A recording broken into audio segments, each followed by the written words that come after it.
Mukwa. Hey Mukwa. How are you doing? Great, how are you? Good, Chantal.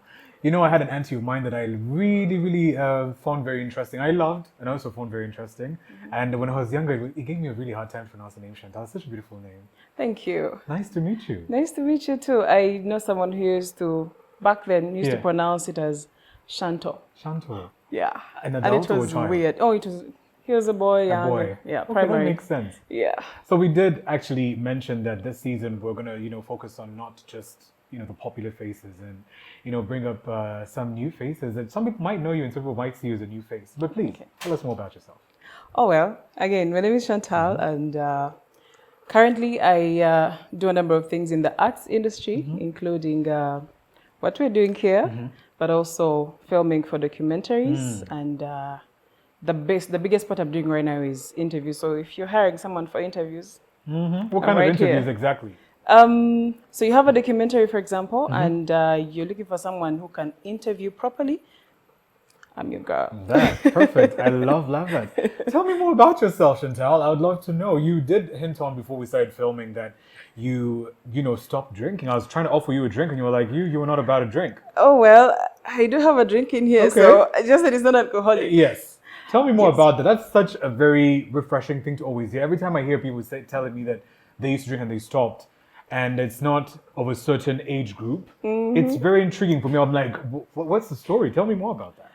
Well, the only reason I stopped drinking was I started feeling guilty about it. Guilty? Why? Probably because I've been growing spiritually. Oh, okay. So I started feeling guilty about it. You know how you're like, God, what do you need me to change? That I'm not supposed to be doing. And I guess that's why I started feeling guilty about it. And then for some reason, every time I would drink, I would not feel so good. What I like to call Rotetiana. Oh my God. I always see that I'm like, I know what he is saying. Yeah. You look at the roof and you're like, damn, it's moving. Yes. Can I get a break? Yeah. So yeah, I started feeling, my friends know me as the hard girl. Okay. The hard liquor is what I would take. Okay. And I would be the one taking them back home. Okay. If you're with me, you're safe. You're Mama Bear. You take care of everyone. Something like that. I'm Something Papa like Bear that. in my group. I mean, I don't get lit. I take care of everyone. Thank you. Yeah. I was always that person. Okay. And some don't believe that I'm not drinking anymore, but yeah. So someone told me, so what are you going to be taking? I'm like, tea. Okay, how long has it been? Not so long. How long? A few weeks. Weeks! Oh my days, I even thought you were doing it for a very long time. It's just weeks. But I respect that. I respect in that. 2016, Okay. I actually stopped until 2019. No, until 2018. Okay. Yeah. So have you always been a spiritually driven person? Is this something of new? You're trying to get your relationship closer to God? Or is it, do you feel like the peers, because this is what usually happens. People who are, starting their journey through Christ. You're bound to get into new spaces, and these people are bound to get very judgmental. I mean, they definitely might be knowing where you are through the course of the week. Right. I don't know if you're doing sales or you do like gathering. I mean, these days it's changed. People even do fellowships. Fellowships during the course of the week. Right. On Thursdays, and so how do you do it? Is it a decision that you felt like besides the Rotetiana? Do you feel like it was also the peers that you're getting into in the new spaces, or? I was so lucky to spend a lot of time with my grandparents, and it was you had to really know God, at least to a certain degree. So now for me, what happened at the end of last year, I lost my job, and in the last few months, I now did what we call introspection for a very good period of time, and also got into healing some parts of me that needed to do some healing. Of course, did some more reading, some more research and stuff like that. And for me, it was a decision of, I want to change certain things about myself. I really don't care about someone judging me. That's the other thing. I will do something with my full chest. I usually tell people, if you hear me say something, or if you see me step out of my house, I have already put it into the mind that I'm going to meet people, and whatever they see, they will either tell or record and share. So I will do it, and it will be your word against mine. Because I'm living in my skin, I'm not going to hide anything. So even the times I was drinking, even with my very Christian friends who do not drink, they never at one point showed me any kind of judgment, and I was happy about that. But it was an independent decision that I felt, even health-wise, for us women, at some point you just have to slow it down a bit. Just that some do not know, but if you want to have some good children, at some point you might want to sokada on the liquor. But a little bit of wine doesn't hurt. I mean, it's good, after dinner. It does help with. Now, that was a The whole transition for shebang. me. I Okay. transitioned from whiskey in 2023. Okay. Transitioned from like hard liquor. I love that. I love a lady who loves the hard liquor. Oh my that's God. some good stuff. Single malt. Thank you. Okay. Yes. Love that for you. Then, not Then, now. right? So then I now transitioned into wine. I literally had a collection of wine corks. And I threw it away recently, and I was like, you know what? I'm done with the drinking. You look like a lady who knows her stuff, yeah? Well, Huh? I Okay. try. Just tell me, for anyone out there who's listening, how has the transitioning for you? How have you been able to distract yourself from craving for a drink? Those days like you said, you do documentaries and you're dealing with someone who's just like you're just not having a good day and you're craving for a drink. How do you then detach from that craving? I've had what can I call it? Like training from life. Let me put it like that. Okay. I've had to strengthen my mind not to let myself get into such a spot. For the times I have craved a drink, I actually did not drink previously. Every time I felt like, oh my God, I need a drink, I constrained myself, stayed in my house, and never picked a drink. And sometimes I would be having the liquor in the kitchen and I would not pick it. It was a discipline I had to put into myself because I also know that dependence on these things is not good. Yeah. So it's something I've factored into my mind for like very many years. And that is how I was able to curb all the cravings, because trust me, there is a day that comes and you're like, I could use a drink. Like I just want something definitely. to knock me out and I catch some sleep. But I couldn't do that to myself. I guess I loved myself a little too much. Any things to switch? Maybe like an ice cream? Do you have a sweet tooth? How has it been easy? It must be that one go-to thing. Like if I was gonna have alcohol, I would definitely do this instead.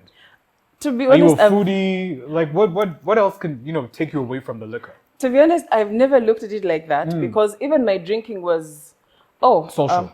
Can I call it social? It wasn't the kind where you only drink when you're with, say, friends or you. No.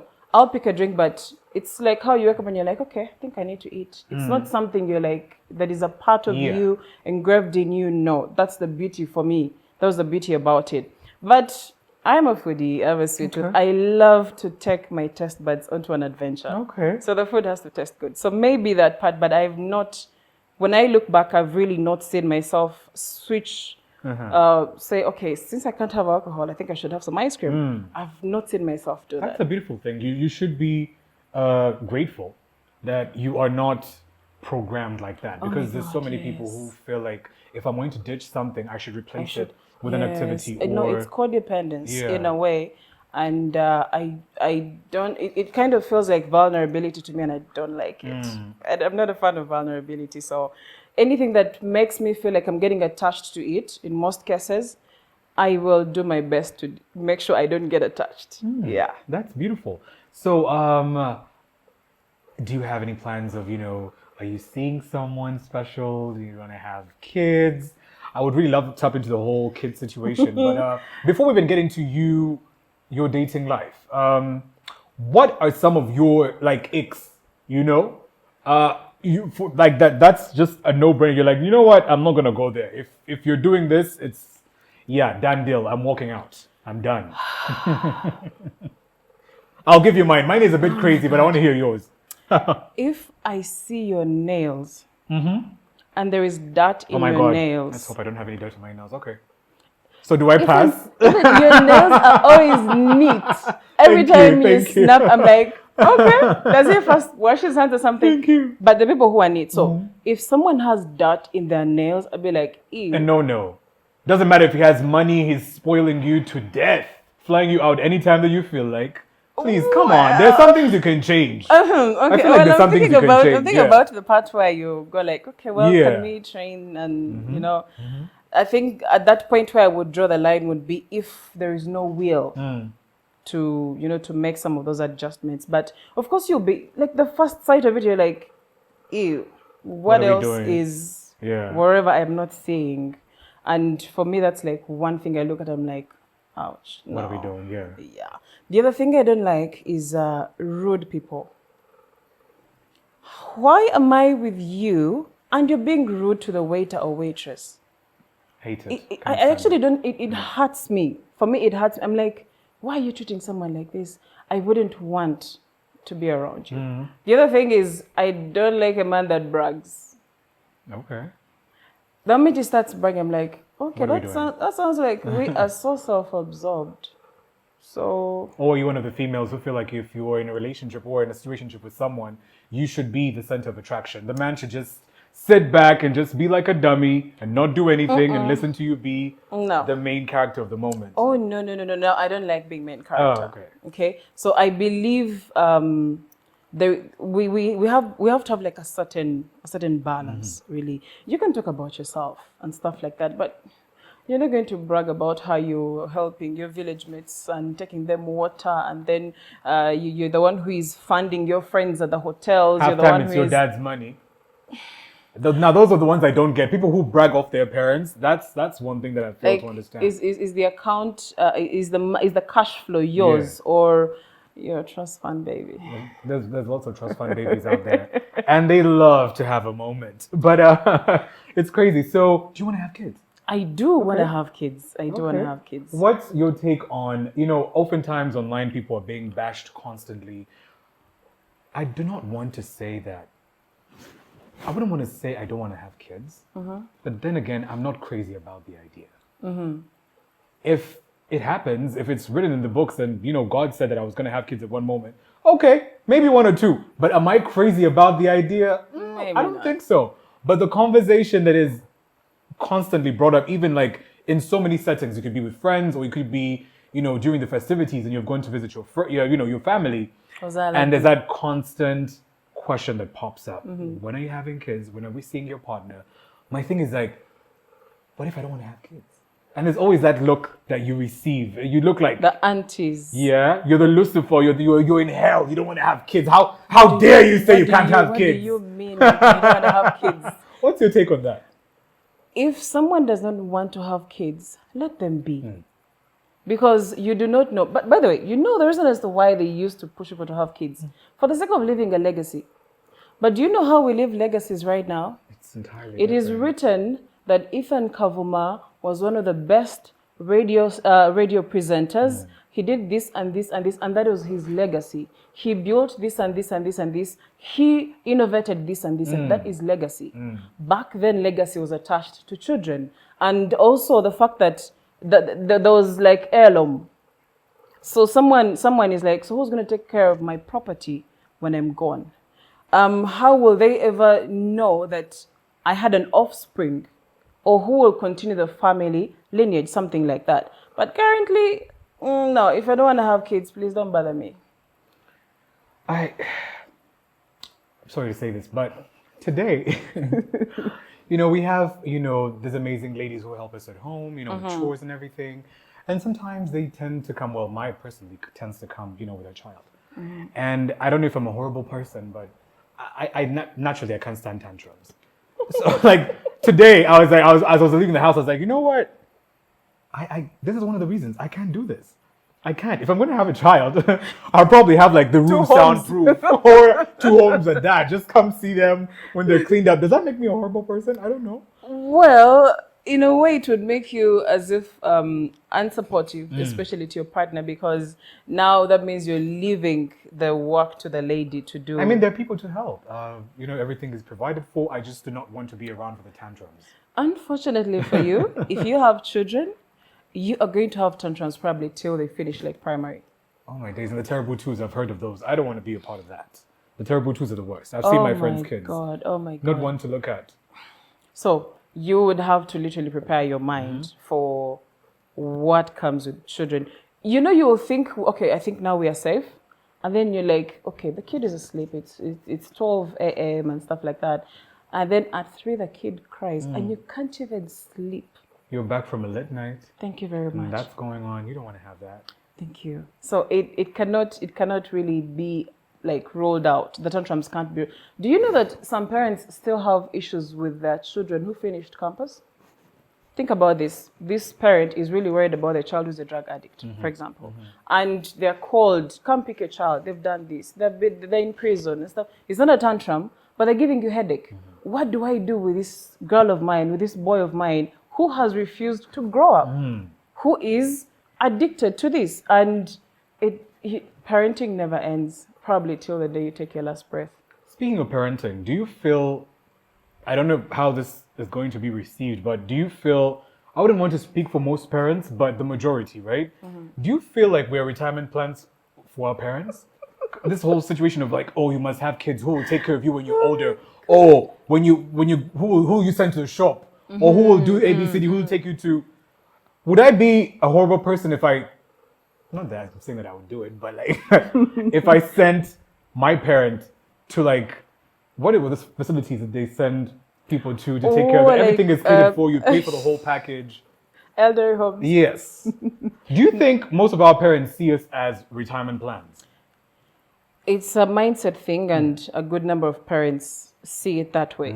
They will have a girl, and the thing is, this girl, when she grows up, she's going to bring a husband home, and I'll get this number of cows. They literally, the moment you've heard of the saying "azadde kaskwali," you've heard it. No, I've heard it. Tell me more about that. When you produce in the center, when you produce a girl, okay, azadde kaskwali, because at the introduction they bring. Among many things, sugar is among the things they bring. Oh, okay. That's so parents look at it from the if it's a girl, she's going to bring home cows for the Westerners and all stuff like that. Then for the boy, there is like a natural, can I call it expectation that you, my friend, are going to have to take care of that home, especially when your parents are old and stuff like that. You have to carry a certain responsibility. It's like the reverse happens. You were young and then they took care of you, and then now you're older, you're the one who's taking care of them. So there is that expectation that comes with having children and parents wanting their children. Okay, even if I don't work, my son is going to do law and he's going to take care. He's going to make money and take care. That's how they say it. He's going to do law, make money and take care of me. And even when you do the law or medicine or whichever art you do or science you do, and then time comes and your parent has a need.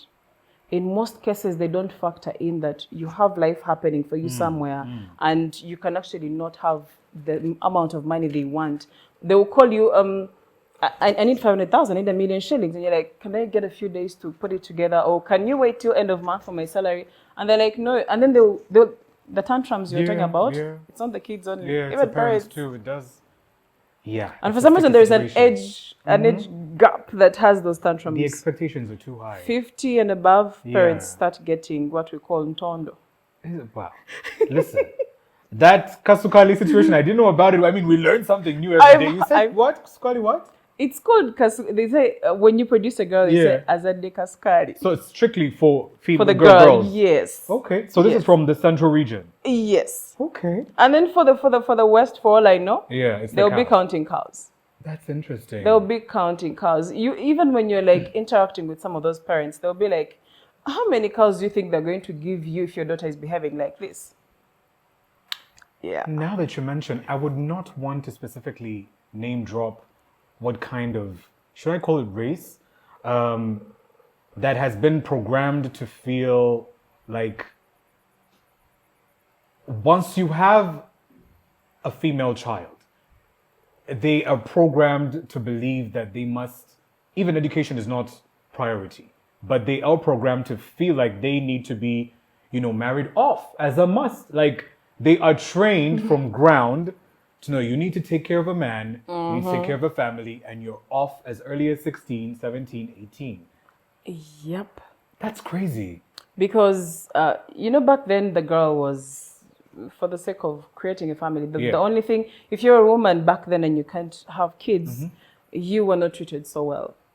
So the idea was that why does she have to go to school? The man will take care of her. And that mindset has trickled into today that very many people have a sense of entitlement, thinking, oh, this has to be for me. This has to be for me. He has to do this. He has to be like this. He has to be like this. But if we went down to reality, we need to factor in certain things. Do you think this kind of contributes to the very kind of rushed weddings lately? I see so many young people getting married these days. I don't know if it's a trend, but what are two 25-year-olds doing getting married?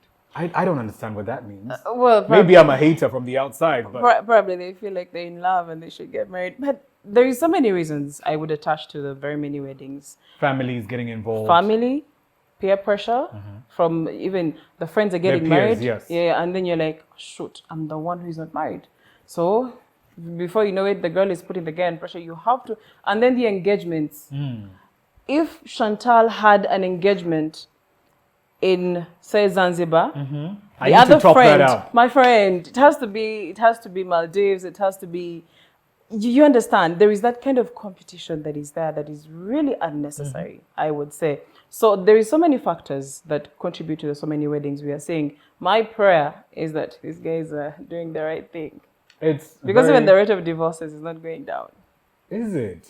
I kind of feel like the way that they're really laid out and we're seeing them on social media, we might not even know about the divorces because they're very lavish weddings, extremely expensive. Right. I don't think they would come out to speak on, the divorce. And one thing I know about Africa, I don't even want to speak for, other, African countries. But let me just speak for Ugandans. Most Ugandans love to save face. Things will be going down in the household, My but friend, they'll save they face will for be life. posting, holding hands.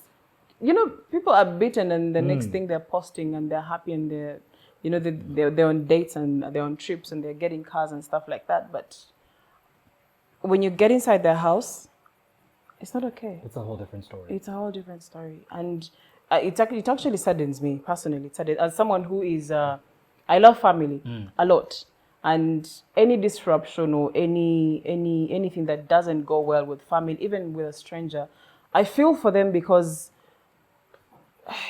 marriage and family are supposed to be one of those things that are the best thing that could happen to you. Because at the end of the day, Ethan, you'd want to come back home and it's joy in the house.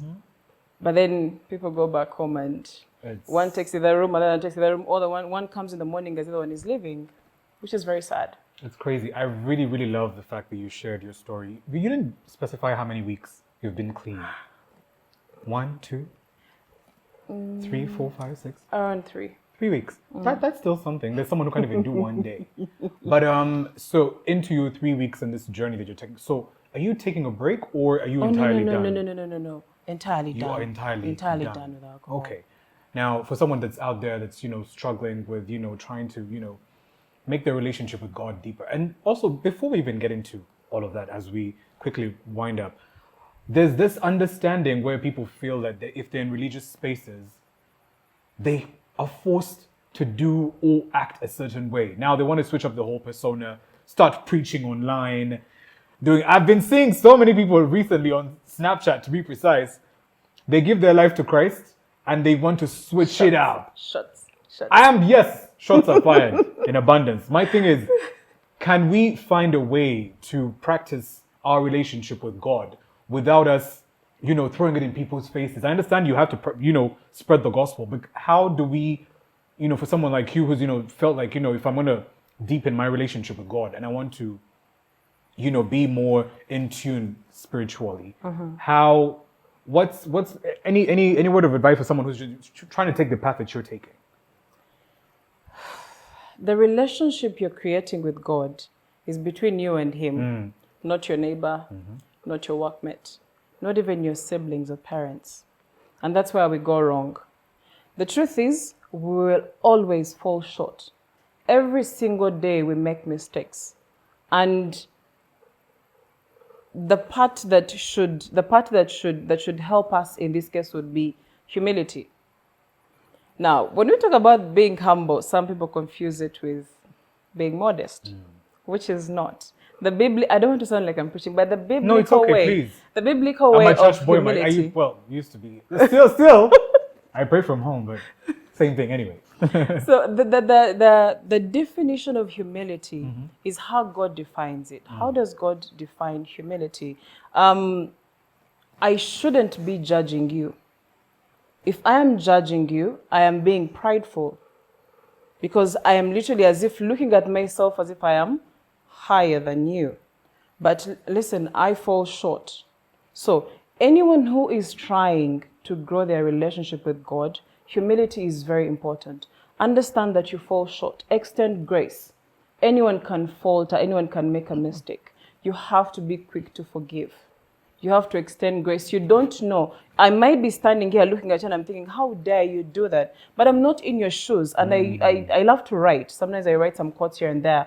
And so recently I was thinking to myself, if you were in their shoes with the same circumstances, wouldn't you do the same thing? You would probably do the same thing. Even worse. So, thank you. So, with such a thought, it would help you extend grace to someone who you feel has probably done the most terrible thing. So, if you want to grow your relationship with God, humility is very important.